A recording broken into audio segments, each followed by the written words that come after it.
छठी मैया की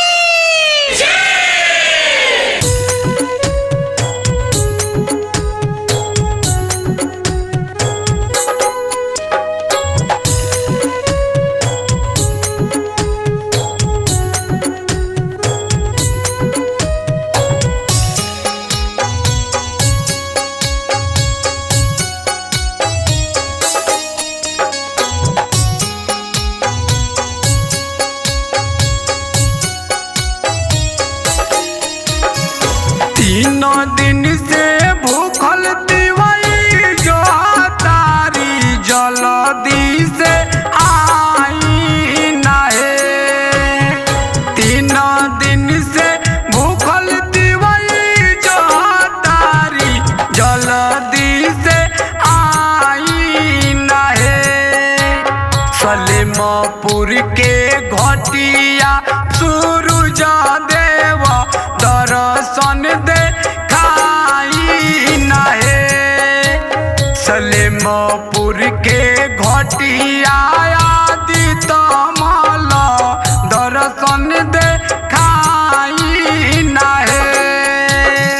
बोलो बोलो छठी मैया की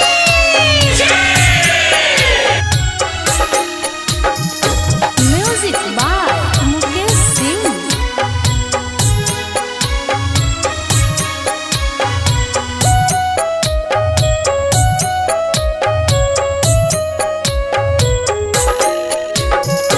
रोज रोज उगी देव होखते सबे रहे। आजू काहे कोइले बांधी बोलिए तना दे रहे। रोज रोज उगी देव होखते सबे रहे। आजू काहे कोइले बानी बोलिए तना दे रहे।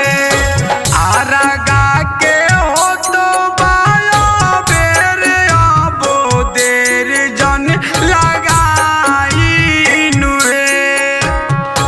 आरगा के होत बा ओ बेरे अबो देर जन लगाई नुहे। सलेमपुर के घटिया आदित्य माल देर जन लगाई नुहे। सलेमपुर के घटिया आदित्य माल देर जन लगाई नुहे। बोलो बोलो छठी मैया की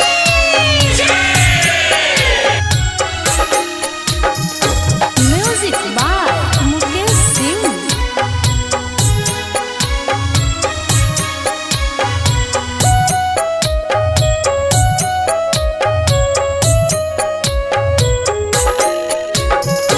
सबके ऊ देखतावे पूर्व के ओरिया।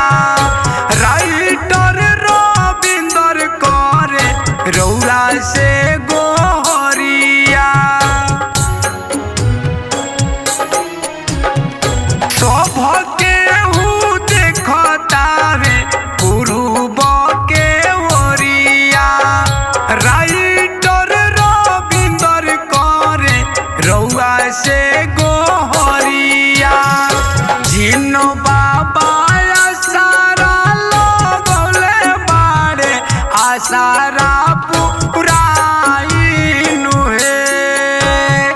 जिनो बाबा आसारा लगौले बाड़े आसारा पुराई नुहे।